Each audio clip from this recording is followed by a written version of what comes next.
So, our first presentation is Jeff Mazur, and he's going to tell us about how the Apple II changed his life. It changed all of our lives, but it changed his and he's going to talk about it for the last 50 or so years. He divides it into three periods of time. One is BA, before Apple, and then two, AA, or after Apple. After Apple Part 1, which is his original involvement, and then after Apple Part 2, which is the retro stage. So without further ado, let's cue up the video for Jeff Mazur. Welcome to How the Apple II Changed My Life. I'm honored to be with you here today to share a bit of my history with computers and especially the Apple II. Longtime Apple fan, first time KansasFest. In fact, the title should probably have been How the Apple II Changed My Life twice. Once in 1978 when I first laid eyes on this magnificent machine, and again in 2010 when I learned about the vibrant Apple II retro community. From the title, you may be thinking you've heard this story before. Someone who grew up unsure about what they wanted to do with their life, and then they sat down in front of an Apple II and instantly knew that this was their future. Certainly the Apple II has inspired many to become programmers, game developers, or hardware engineers. In fact, I suspect that the story might describe some of you listening right now. I must confess, however, that this is not really my story. To understand where my fascination with electronics and computers started, we need to go back, way back. It's 1954. I'm barely a year old, but according to my mom, every time I got near anything with knobs or switches, I would demand, "Turn on!" She said she always knew I would become a scientist or an engineer. Even at a very early age, I began taking things apart just to see how they worked. And I'm told that for my 8th birthday, all I wanted was a soldering iron. As I grew, I was always looking for ways to figure things out or do something unexpected. For example, I remember being in elementary school, maybe around 10 or 11 years old, when after school I would be in a room that had an odd-looking telephone. So first of all, for the younger generation here, this is what a phone looked like in the 1960s. Note the large dial, which had to be rotated around, thus dialed, for each digit of a phone number. And by the way, all a phone could do at this time was let you speak to someone else. There were no apps, camera, or games, although we did have 411 to find out a phone number, and a few numbers you could dial to get the time, or the weather, or later on a daily joke from the Woz. Even movie phone hadn't been invented yet. Anyway, in this schoolroom, however, the phone did not have a dial. It was meant to only allow incoming calls without letting someone call out and potentially racking up large long-distance charges. I guess you might say that this was sort of like a read-only phone. However, I already knew much about the greatest network at the time, Ma Bell, and the basics of how the telephone system worked. Specifically, I already knew that the dialing mechanism would just briefly interrupt the connection to the phone line for the exact number of times of the number dialed. But disconnecting the phone from the line was also the job of the hook switch. So it didn't take long to confirm that you could actually dial out from this dialless phone by rapidly using a karate chop motion on the hook switch, hitting it 5 times quickly to dial the number 5. This always delighted others when I showed them how they could call their friends from this phone. And as we'll see later, hacking the phone company would become a common theme for many of my shenanigans. My first encounter with real computers came around 1968, when my father took me to the General Motors Tech Center in Detroit, Michigan. They showed us all the computers, terminals, and equipment that they had, but eventually led us into a room that contained only one machine. It was a line printer, so called because it could print an entire line of characters all at once. This was quite a feat at the time, and it was so fast that as it printed, it made a rather high-pitched sound, thus the need for its own soundproofed room. I guess someone figured out that by changing what characters were printed, you could actually change the pitch of the machine. So as we all gathered around, they proceeded to print out a massive document, and as it printed, it played out a very familiar tune. Although I don't remember what that tune was, I'd like to think maybe it was Daisy, in honor of the movie 2001, A Space Odyssey, which I believe had just come out. And I have no idea what they did with the reams of paper it went through during those 30 seconds of high-speed printing. A quick Google search did pull up some videos of this, but I'll spare you the agony. Let us just say that as a kid, I remember the printer being much larger and the music being much more impressive. But here are some links to some fun clips of printers and disk drives, for instance, playing some much better tunes.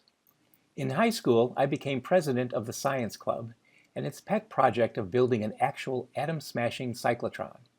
That's me on the left. Looking back, I'm amazed at what they allowed unsupervised teenagers to do back then. For example, we needed to build an RF oscillator, which required a power supply of around 10,000 volts. With my ham radio experience, I knew how to build one, but where to get a step-up transformer with the required specifications? Well, I needn't look any further than up the nearest utility pole for one of these.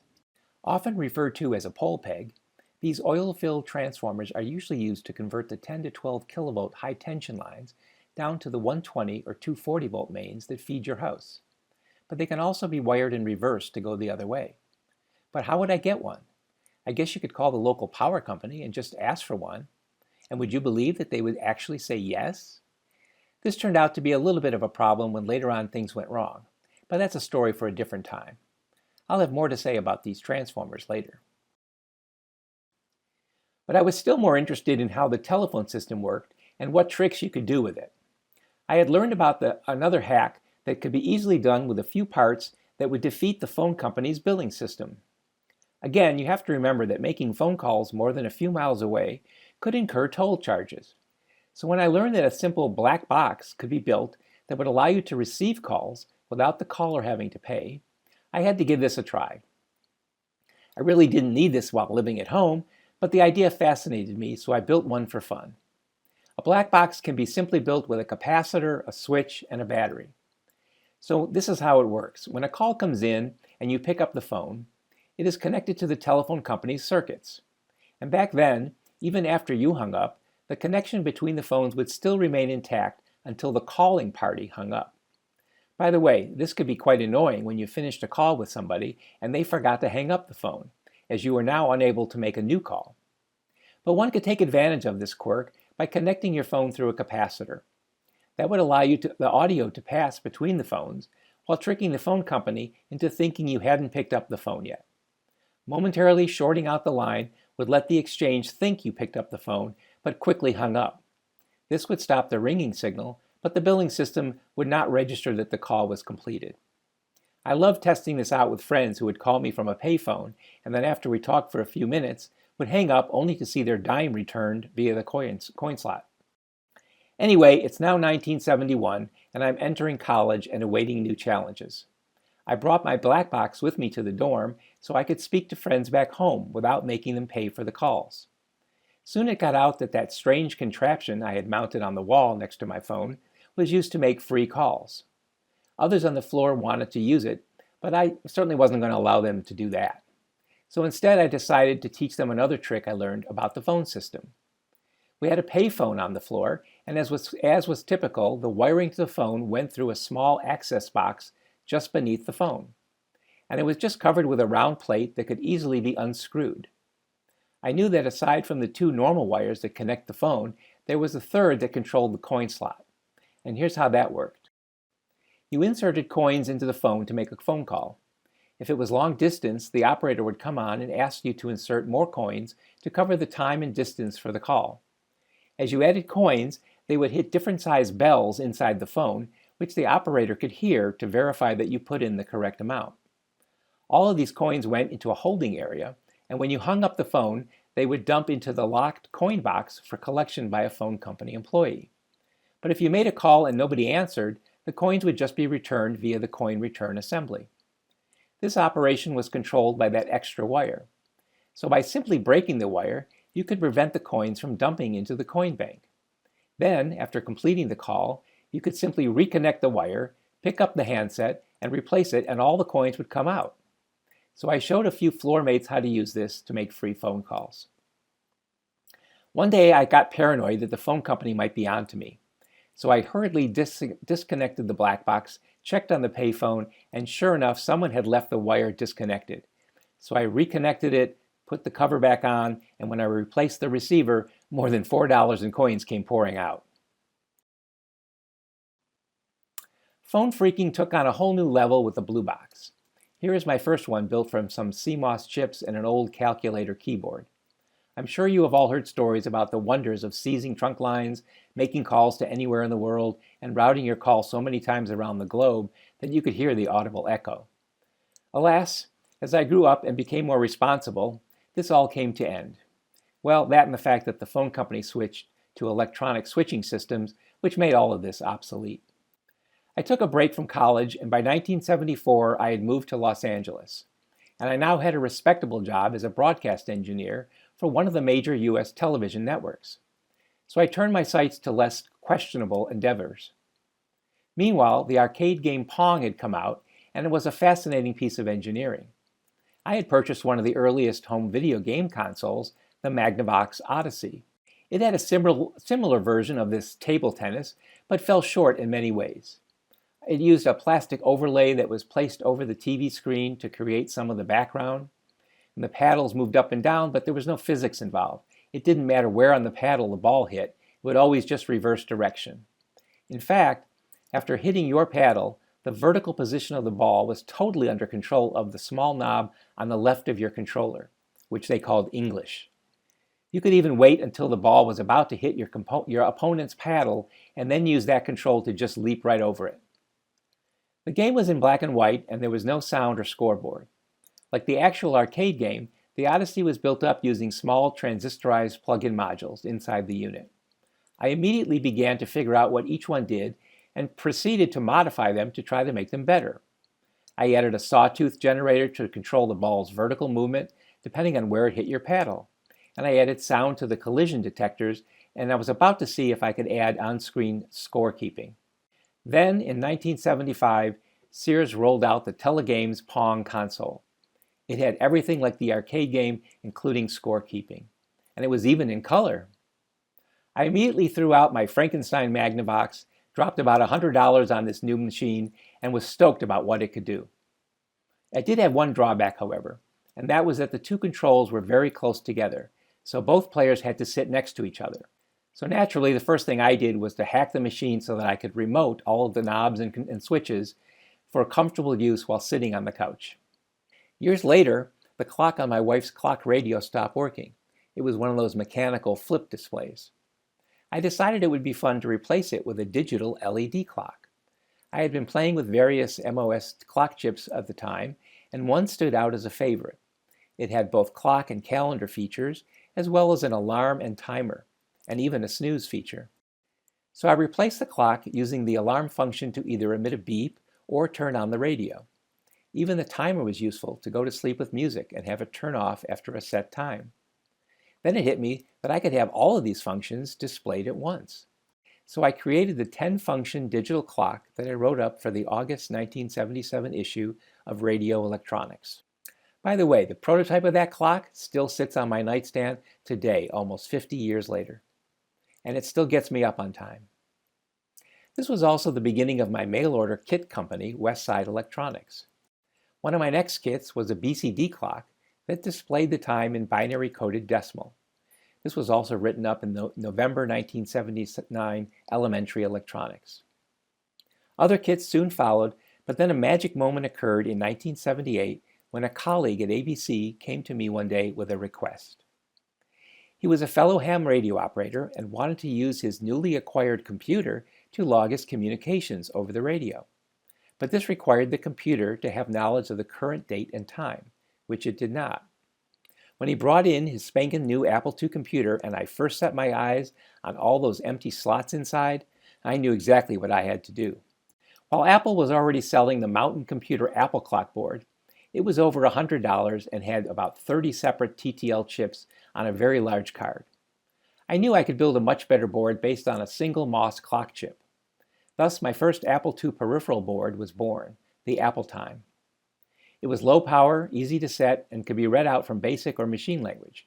But it didn't have any ROM, so when I approached Apple to see if they wanted to sell this, they encouraged me to add firmware so it could be read using the PR number and IN number commands. The next board I did for the Apple was the Apple Throttle. It used the paddles to control the speed of the CPU. You could slow down the computer to a crawl and see exactly how it worked. For example, you could watch how it scrolled the screen, overriding each line from the bottom up with the line below it, and then finally displaying the new line at the bottom of the screen. By 1980, I released the SuperClock 2, along with the first auto time-stamping patch for DOS 3.3. It also provided 4 options to generate interrupts, which I used to add millisecond timing. Eventually, I updated this design and licensed it to Practical Peripherals, which sold it as the ProClock and also later joined by the ProClock 2C. I showed many of these new products at the West Coast Computer Fair. I even introduced a new concept for the Apple II. I took an off-the-shelf X10 controller that Radio Shack was selling for its TRS-80. It connected to the cassette in and out ports, so all that was required was to change from DIN plugs to phone plugs and rewrite some software. Then I discovered that for just a few cents worth of parts, you could modify this device to read X10 signals as well as send them. This was a major improvement, as you could now use X10 remotes to actually send input to the Apple. And then I also realized that by interpreting the raw X10 signal this way, it was also possible to override them and secure your whole X10 system from inadvertent or malevolent use by one of your neighbors. See, the X10 system relies on sending signals over the electrical wiring in your home, but you share the same power lines with many neighbors that are fed from the same transformer. Remember those pole pegs? This is especially an issue in apartment buildings and condos. In phone lingo, this would be like sharing a party line. So to address this issue, BSR, the creators of the X10 system, came up with the idea of house codes. Every device could be assigned a house code, and as long as you and your neighbors pick different ones, all will be fine. But there are only 16 codes to choose from, and of course you would probably not know what codes were already being used. This might not be too annoying if you were just controlling your lights, but the appliance modules were meant to control devices like fans and coffee pots. Even if you could trust your neighbors to cooperate, a new user, or worse yet, a bored teenager, could easily go through all 16 house codes in no time just to see what they might control. Which, if you just left on vacation and that darn coffee pot gets turned on, well, hopefully you have a home to come back to. So I found that I could have the Apple II continuously listen on the line for the RF signals that X10 uses to communicate. As soon as a transmission starts, the Apple would first look to see what house code was being addressed. If it matched the one you were using, the computer would next look for an unlocking code. This could be any number of digits you wanted to use for a password. If the password was not sent, the computer would then just send a jamming signal, a long burst of RF that would effectively block whatever command was being sent. Thus, the Apple could prevent lamp and appliance modules from being activated if not prefaced by an unlocking code. This was all well and good, but it did require the computer to be left on all the time. I did want to create a standalone plug-in module to do all this, but it would take many years before microcontrollers were cheap and small enough to do this. But eventually I did submit XLock and SecureX to some design contests to realize this dream. At the same time, I was also actively writing for several computer magazines. From March of '79 to late '80, I wrote various computer articles for Radio Electronics, Kilobaud, and Applesauce magazines. Then in 1981, I began a hardware column in Soft Talk magazine called Hard Talk. I covered many topics and reviewed a slew of products. One of the first installments was on the Miraculous Modem, which for me was an even more appropriate title, because after hand-delivering floppy disks for my first few articles, I no longer had to make the drive to the Soft Talk offices. Every column from then on was sent via modem. In 1982, I came out with RapidFire, a hardware device that plugged in between your paddles or joystick and the dip port on the motherboard. A small switch exited the back of the computer and would attach to the side of the case. When switched on, it would rapidly toggle the button 0 when pressed. This could turn your fire button into a machine gun. Definitely easier on the thumbs and less wear and tear on the button. Mind you, I did all of this on the side. My day job at ABC was great, and it did leave plenty of time for other pursuits. Then in 1984, you might say both my worlds collided. I was working on the TV soap opera General Hospital. For those familiar, this would be during the Luke and Laura years. In any case, a new storyline was developed that had one of the characters playing a spy for the WSB, or World Security Bureau. This required the actor to interact with a computer screen.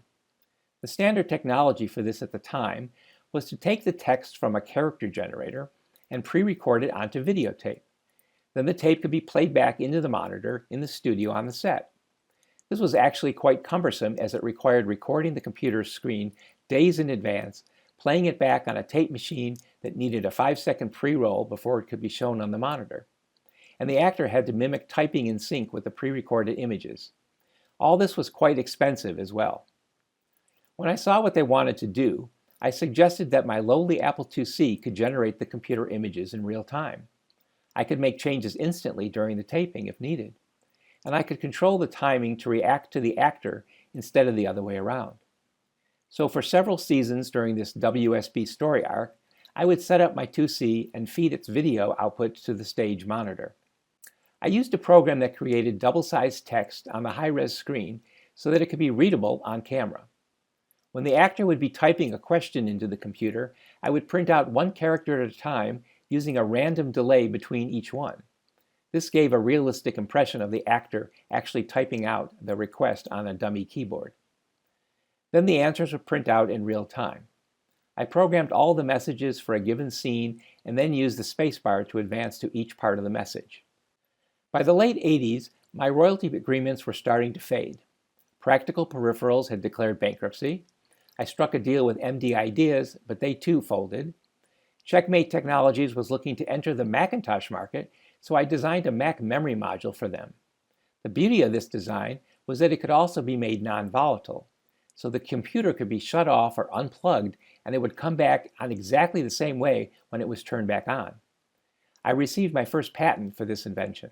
I then used this technology to make the Apple IIc work the same way. But it wasn't long before Checkmate shuttered their doors as well. And this led me to Applied Ingenuity. They rebranded the memory board as the Seakeeper. This was quite a remarkable board. Aside from the memory retention, it also offered a real-time clock, NMI activation of its menu, which then could be used to print any number of screenshots or drop into the monitor to change memory locations, and much more. This was not easy, as I had to add my own clock, interrupt, and extended feature routines to hooks in the IIc ROM. This required a number of oft-used tricks, such as using the second byte of one instruction to be the opcode for a different entry point. I think Woz started this trend with his serial card, probably just to save a single byte. The IIc ROM, however, contained many such entry points that needed to be preserved, as well as other code segments freely mixed between the slots. And one of the clock firmware ID bytes just couldn't be added this way, so I almost gave up until I realized that I could maybe make this work by using the sync signal of the 6502. This allowed me to place two different values at the same memory location, one to be used at the start of an instruction, that is an opcode fetch, and the other when an instruction was looking for further data. The result was a very unique board that could, well, let me have this other guy explain how it worked. Here's a demonstration of the powerful features of the Seakeeper. Here's Donkey Kong, a very popular game at the time. Let me start it up as a single player. Normally when you start the game you have 3 lives, and the game shows you that down here in the corner where it says you have 2 men left. Well, very quickly, using the extended features of the Seakeeper, I was able to find a memory location that seemed to store the number of men left. Let me go back into the Seakeeper with the closed Apple reset command. This brings up the Seakeeper extended features page. I can go into the monitor using the asterisk command. Now that location, 40F1, currently holds the value 2 because I have 2 men left. But let me change that. Let me change it to a 7. A Control-Y return takes me back to the Seakeeper. And from here, I can use the X command to quit the extended features and resume the game. And now, as I'm about to die, instead of going from 2 men left down to only 1 man left, thanks to the Seakeeper, I now come back with 6 men left. Now here's something even more interesting. I'm tired of playing the game, so I shut the computer off. Now I could be writing a book, I could be doing anything on the computer, and when I turn off the computer, I can come back to it 30 seconds, a day, a month later, and when I turn the computer back on, this is what happens.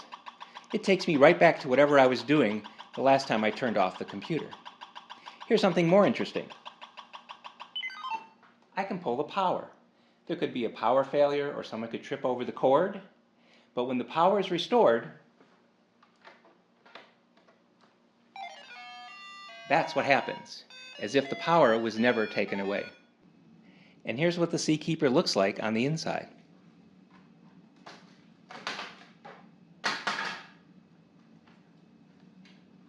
Lies there under the keyboard in all its glory.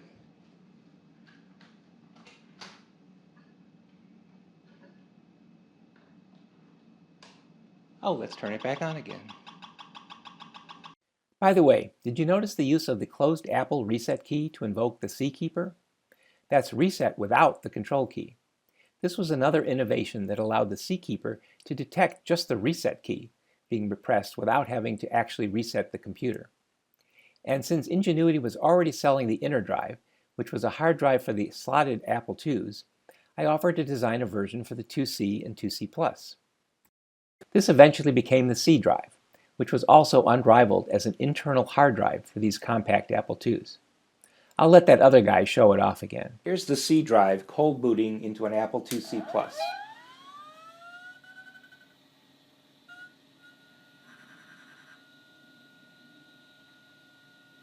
As you can see, most of the time is spent for the hard drive to spin up. However, if we go into Basic and type PR number 4 to reboot, you can see that the system reboots into the Squirt filing system in under a couple seconds. Finally, if we were to launch Mouse Paint, you can see how long it takes to load and launch the program. And here's what the C drive looks like inside. As you can see, the hard drive is put in where the floppy used to be. While both these products made it into their last catalog, the company disappeared in the middle of the night like everybody else. Which finally brings us to the 21st century. My entry into retro computing started with a simple post on Apple Fritter. Steve Morgan posting about a C drive that showed up on eBay. It starts off, "I was blown out of the water this evening." And mind you, this was in 2010. Over 20 years had passed since I had designed the C drive. And in fact, I hadn't even thought much about the Apple II in all that time. Much less knew that there were sites like Apple Fritter and such a robust Apple II community still thriving. In a perfect example of serendipity, I had just done some spring cleaning and decided to fire up my C drive prototype to see if it would still boot. It did take a small whack on the side to get the hard drive to spin up, but it actually still worked. I went looking to see if there was any other info on the internet, and sure enough, up came Steve's post from less than a week earlier. Here was my response. "I was blown out of the water this afternoon." And just like that, I was drawn back into this wonderful world of all things Apple II. Several contacts were soon made with Anthony of Ultimate Micro and Henry of Reactive Micro. This led to a short attempt to revive the C drive using a CF card. The son of C drive, also known as the ID82C, was conceived, but many delays and a changing landscape resulted in the project being shut down. But my participation on Apple Fritter became a nice way to reminisce about the good old days of working with Apple IIs. Then in 2020, I saw a post from Dean Claxton entitled SMD ROM Replacement for the Apple II, II Plus, and II Euro Plus. This looked like a neat way to replace the motherboard ROM with both Apple II and Apple II Plus firmware.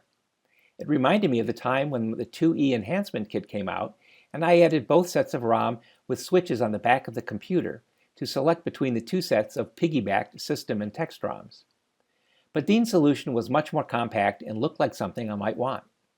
And then as I realized that he was using flash memory instead of the usual EEPROM to replace the original ROMs, it occurred to me that this offered a new opportunity to allow uploading any number of images directly on the Apple to this flash memory. I suggested this to Dean, and we began to discuss the possibilities offline. Meanwhile, the thread on Apple Fritter was exploding with other ideas for additional system ROM images and text ROM replacements, etc. And by June, Dean and I had come up with a framework for an in-circuit programmable ROM replacement board. Less than a month later, we announced our idea on Apple Fritter, now with a shiny new front-end screen to upload and select which image the computer would use when booted. It also let you pick from 16 text fonts and even allowed you to associate a given font to any system image. By removing all the existing motherboard ROMs, you also could reduce power draw and heat generation, which made the computer more reliable. A special recovery mode was added in case there was an issue during image uploads, and it also included a neat dead test RAM checker that would work even if there was bad or missing RAM chips in the first bank. It did not even need a display, as it would beep out the location of the bad chip. Oh, and by the way, it also eliminated the phantom memory issue, which would often require you to wait 30 seconds after shutting down the computer before turning it back on for it to auto-boot. By October, we had all the details worked out to start selling ROMX. Dean would do all the board design and manufacturing, while I continued working on the software to add new features. Thus, JD Micro was born to brand our new product. And we enlisted Henry Corbis of Reactive Micro to handle sales and distribution. Of course, no sooner than we got the ROMX out there, we realized that there was an even greater need of a version for the Apple IIc, the IIe, and eventually the IIc Plus. So we went about designing these boards while also adding a real-time clock to them. Since the IIc in particular required 32K ROM images, we decided to double the flash memory on all further implementations and add our own soft switches that allowed the increased memory to be used for holding applications or games such as Shoplifter. We allowed images to link to others, so for example, when we load AppleSoft, it could also simultaneously load DOS 3.3 as well as put Integer Basic into the language card. For the IIc Plus, we also added commands to associate a given accelerator speed with each image. All of these products have been well received within the Apple community, but we did want to return to the Apple II Plus machines and offer the same functionality as our other ROMX boards. So the last incarnation of this series was the ROMX Plus, which brought full 32K ROM images, the real-time clock, and several other features up to the original Apple IIs. This required implementing the CX-ROM soft switches used by all other Apple IIs. See, starting with the Apple IIe, Apple needed more space for ROM, but the only available area seemed to be the CXXX space, which was currently used by the I/O hardware and soft switches, and reserved space for the expansion slots firmware. The lowest page at C0XX is sacred, so that can't be touched. But the area from C100 to CFFF, which is primarily used for expansion slot ROM, could be bank switched with the extra motherboard ROM using a new soft switch. This allows the motherboard ROM to override the slot ROM, and with this extra space, they could increase the motherboard firmware by more than 30%. Since the Apple II and II Plus did not have this switch, we added one with the ROMX Plus. This lets us take use of 32K image sizes employed by all the other ROMX products. It also made possible for Michael Gadero to create the ROMX++, which adds many old and new features back into these early machines. Although along with the ROM 4X and 5X for the IIc and the IIc Plus respectively, there is a lesser-known version that he did for the IIe. But with this version of the ROM++, he has now covered all the non-GS Apple IIs. Here are some of the features of the ROM++, including enhanced keyboard entry of all ASCII characters, and the mini assembler is back in the II Plus. One of the best features, however, is the enhanced reset function of the ROMX Plus. One of the best new features of the MG ROM++ is the way it handles the reset key. So if we launch the image in our ROMX Plus, after booting the machine, we can then use the reset key in one of three ways. A control reset normally will give you the warm start. Hitting it twice in succession will give you a cold boot and reboot the machine, while hitting it 3 times in a row will take you to the MG ROM++ menu. From here you can boot any of your devices or use the 9 key to go back to the ROMX Plus menu. So for instance, if we hit C to run Shoplifter, and we play the game for a while and we've decided we're done playing, all we have to do is hit the control reset a couple times, and we're right back to the MG ROM, hit the 9 key, and we can go to the ROMX menu to launch another image. Having run out of machines to offer replacement ROM boards for, we started looking for other things to make. In 2022, we started work on an all-in-one floppy hard drive emulator board called Jive. Then the exit of the popular Booty card from the US market left a hole that needed filling. We began discussing how to make a low-cost replacement for it, to be called X-Drive. But when MacFX announced that they were now going to revive sales of Booty, we just put that project on hold. Back to the drawing board, we next took a look at the RAM scene. It was a no-brainer to release our own version of the venerable Saturn 128K RAM card. But we wanted to make it the ultimate iteration of this design by including switches to choose the reset behavior as well as the ROM sharing protocol Apple had started with its own ROM card. So with its low power, low heat static RAM chip, as well as switchable LED displays, our RAM card offered the best of all worlds, with options to configure it any way you want, including duplicating the exact function of the original Saturn board. We have a number of other RAM designs in the works, but lately have been busy with other things. In the meantime, I was hoping for an update to the firmware for the Booty. I was tired of looking at the cryptic short file names and resource forks of files transferred from a Mac. Since Jonathan Adar was involved in getting Mac Effects to relaunch the Booty, I asked him to please improve the firmware. He asked if I knew someone who could do that, and I replied, if you get me the source code, I'll do it. And since Jonathan seems to know everyone in the Apple II community these days, I should not have been surprised when just a couple days later I heard from Pascal, the original author of the Booty firmware. He was not interested in updating the code himself, but he sent me the files and gave me his blessing to do whatever I wanted. So just like that, I updated the board with a new interface. The original intent was just to put out this new firmware for anyone to freely use with a Booty card. However, I was soon approached by Jonathan and Mark from Mac Effects, who were looking for a redesign of the Booty hardware. I brought the idea to Dean, who suggested we could improve on the design, adding SD card as well as USB stick support. We also eliminated the daughter card approach of the original Booty, which used an off-the-shelf module to add the USB port. From this, the X Drive was reborn as a collaboration between JD Micro and Mac Effects. The next version of X Drive is an internal version for the Apple IIc and IIc Plus, the X Drive 2C. This is in the testing phase as we speak. One of the best features of this device is an outboard sidecar that mounts under the lower right side of the computer. Dean did an amazing job designing this so that the SD card and USB ports, as well as the indicator LEDs, are now accessible from outside the case. And finally, let's not forget our favorite April Fool's joke. That's actually a real product you can purchase. The Flux Time Machine Backup for your Apple II. And yes, they're now shipping.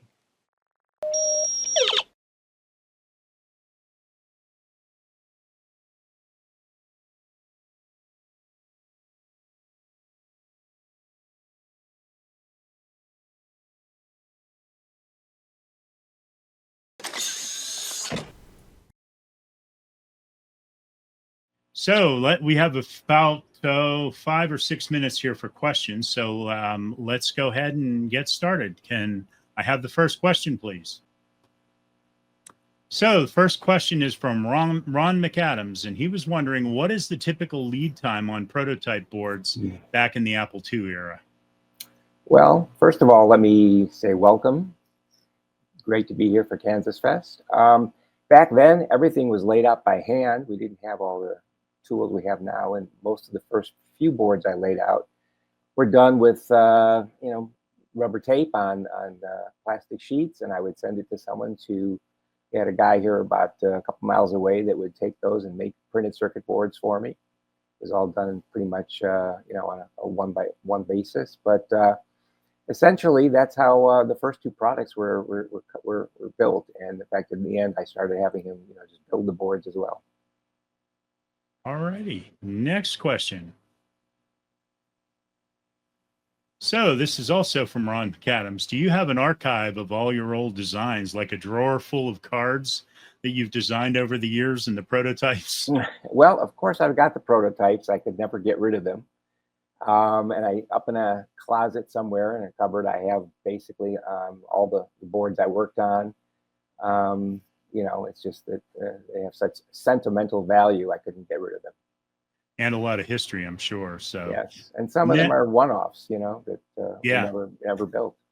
Yeah, that's pretty wild. So, next question. So this is from me. Out of the three Apple II platforms, you had the Apple II, obviously. You had the Apple IIc and the C Plus was in there, and then the Apple II GS. Which of those was the easiest to develop hardware for?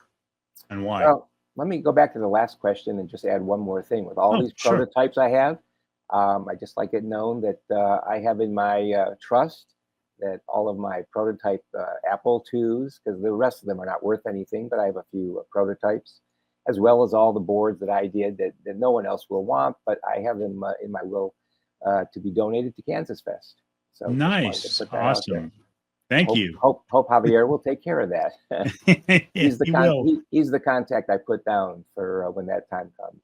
He will. I'm sure he will. As far as which is easier, I mean, there's obviously pros and cons of both. I probably had the most fun working with the 2C since it had some, the boards I designed for it were much more expansive than the stuff I did for the original 2s.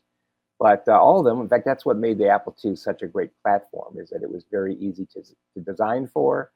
And Woz did a great job with, at least on the slotted machines, making it so easy to just, slap something together. And so it was a lot of fun doing that. Great. You can surely tell because, honest, you got that case apart on the 2C. I struggle with them, but next question. Well, when the screws are off and all you have to do, and you've taken it off about 100 times before, it comes off a lot easier. I don't know. I still struggle with mine, but anyway, I don't want to break them. Anyhow, next question. So I have a ROM-X in my, this is from Joel MC. I have a ROM-X in my 2C Plus, and I do love it. So, and I'm sure everybody does. I have a ROM-X in my 2C Plus, and I absolutely love it. I don't know how I use the 2C Plus without it. Not a question, but I'll take the compliment. Well, I will say that the later machines, again, working with the ROM-X and the X-Drive, was definitely a different level where we were, building boards and sending stuff off to China to have them build, make the boards for us. And Dean does a great job in actually putting them together. It's like ROM-X, you can't just, has headers that have to be hand soldered. And so it's not something that you can just, send off the design and like a lot of people just have it completely built in China and sent back to you. So there's a lot of hard work that he puts into those. But on our latest one with the X-Drive 2C, we decided to go with a dip plug rather than have to solder pins on there. It's also a lot easier on the CPU sockets. You don't have to plug in these boards and then figure out where the pins are all going. Yeah, and I know, back in the day, the through hole was a lot easier to solder than the SMD. I still trying to learn how to do that with any accuracy on there. So, but yeah, the through hole obviously was easier. So. Yeah. Dean actually bought from his company he works for. They were getting rid of a pick and place machine that actually does all the placing of the parts, and so he was able to get a hold of that, and so he's got it in his garage, I think, and he programs it to build all the boards for us. Oh, that's nice. That's very nice. Yeah. We got another comment here from Martin Olson. Another version for the 3 would be really cool. I think he's, again, talking about ROM-X. We certainly talked about it, but there aren't very many versions of ROM you can put in a 3, so we didn't think that it would be worth doing, not to mention the lower number of people that might still have operating 3s. But I don't know. If you have any other questions, you can certainly put them in Discord, and I'll try to get around to it. Oh, there's one more there we have from Michael. Any tips for someone getting started designing custom Apple IIe hardware and who has a software background? Aside from reading Jim Sather's books, which I think we all have. Yeah, Jim's a great friend of mine, and that is certainly the first place to go. There's also a couple other books. Apple did eventually put out, I think, something about designing cards for the Apple II and IIe. And there's, of course, tons of stuff online that you can look up from, I guess, a lot of people on their GitHub that will show you how to, even write software and work with the different machines that are out there. Well, thank you. Yep. Thank you very much, Jeff. That was awesome.